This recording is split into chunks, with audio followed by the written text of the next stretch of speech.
Alright, didn't intend a part two, but my video capture device says Pizza Boy has violated a copyright somehow. Something he said. But anyway, just irritates the hell out of me. Goddamn technology. My video card is crashing and now my capture fucking device is breaking. So, it's all not good news. But anyway, back to Pizza Head. Alinsky, this acceptance is the reformation essential to any revolution. To bring on this reformation requires that the organizer work inside the system. Among not only the middle class, but the 40% of American families, more than 70 million people whose income range from $5,000 to $10,000 a year.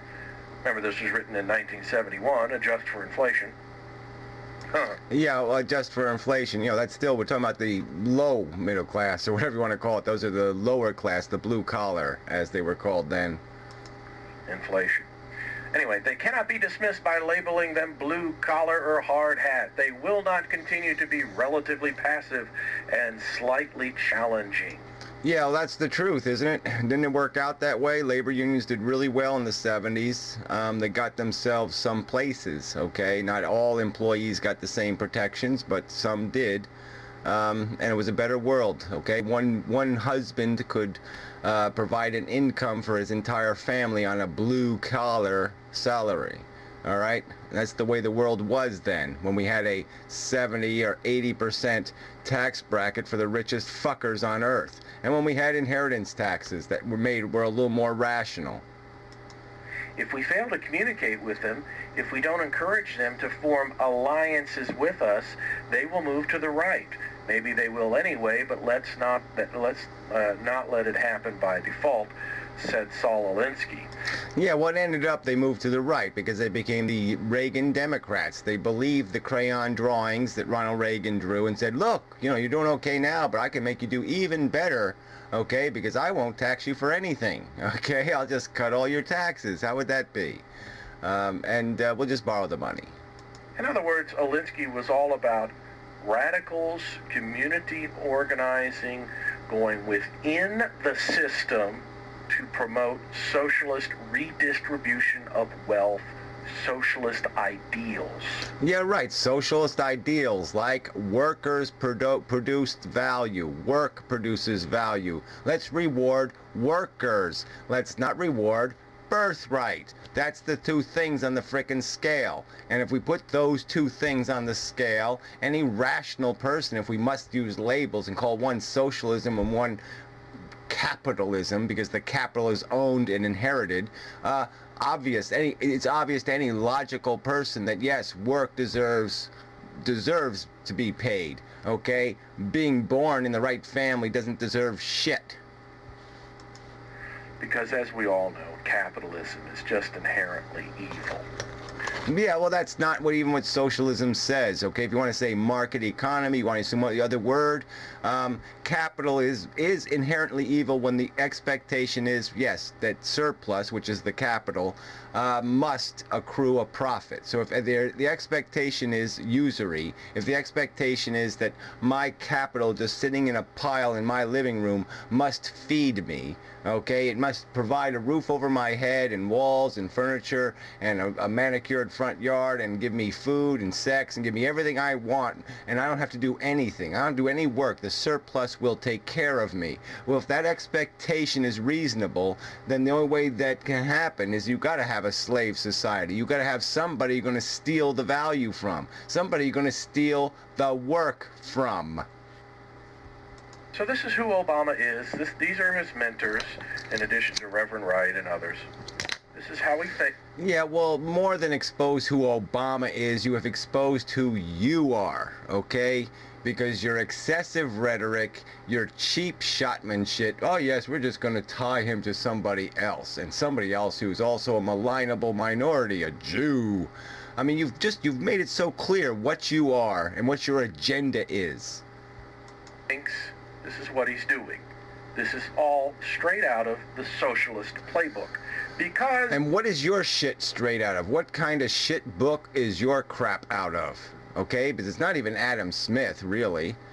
You capitalists, you people who call yourselves capitalists, you don't really play by the free market rules. Okay, you play by the I'm genetically superior rule. That's what you play by. You play I got, I have, now tough shit on you. He is a socialist. Why not just come out and admit it and be... Oh yeah, well, why don't you just come out and admit it that you're a cheater? You're not for a fair fight. You think you deserve a 3/4 head start in the race of life. Okay, you're a little wimpy, faggoty cheater. Okay, you can't deal with real competition. You can't survive in a real competitive environment. You need a birthright. You need a birthright shield to protect you from competition in a real life, a real world where real merit decides who has what. You want a world where, no, it's not about me earning my merit. No, it's about me stealing it or inheriting it. Proud of it. Wear a little badge. Oh, by the way, Saul Alinsky came up with the idea of power analysis, which looks at relationships built on self-interest between corporations, banks, and utilities. He addressed the 1960s generation of radicals, outlining his views on organizing for mass power.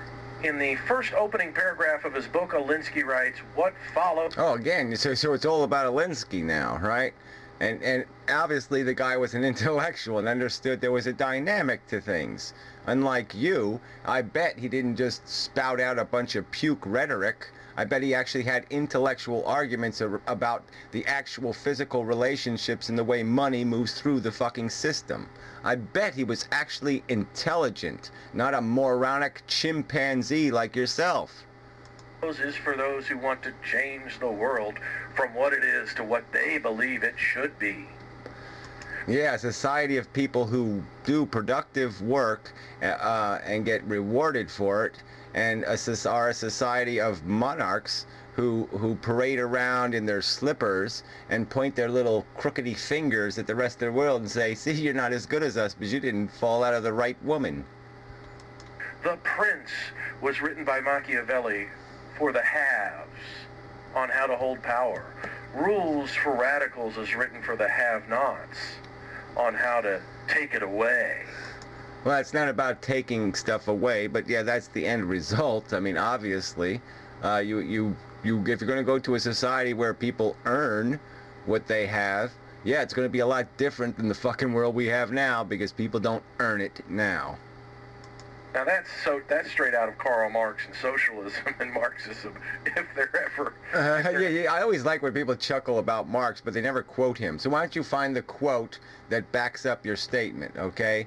Because, you know, Marx was incredibly intellectual. I mean, I bet you can't even comprehend what Marx was talking about, because I can barely do it, and I'm obviously about 6 million times smarter than you.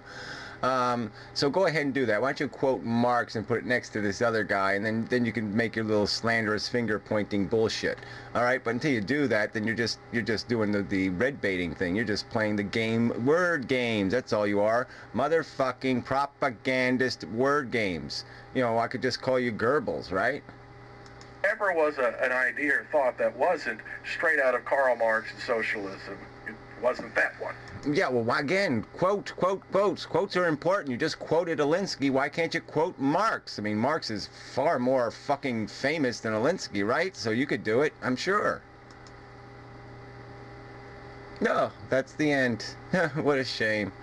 So, sorry to waste 30 minutes of your time if you watch the whole thing. And I guess I'm just going to keep doing this crap. I mean, this obviously, me and this pizza boy are on two opposite ends of the poles of the earth kind of thing. And yeah, if there was a war, yeah, we would be at it, you know, because his ideology is sick, depraved, crazy-ass motherfucker shit. This is the stuff that drags the human race down. This is the stuff that has always been a blight on our civilization, is thinkers like this. People who have no capacity to understand how the real world works, what the real equation of human deprivation is and why it exists, how you get rid of things like poverty, how you get rid of ignorance, how you get rid of all these things. You get rid of them not by giving more money to the elite, not by protecting their birthright, no, by breaking that and giving people a reason to belong in our society, a reason to be invested in our society. It's societies where you don't have an invested population are societies that will fall like Rome, because people are not invested in this society, okay? Because it is now owned by a tiny percentage of the humans walking on it, and not because they're kings and gods, but because they inherited it. Such bullshit.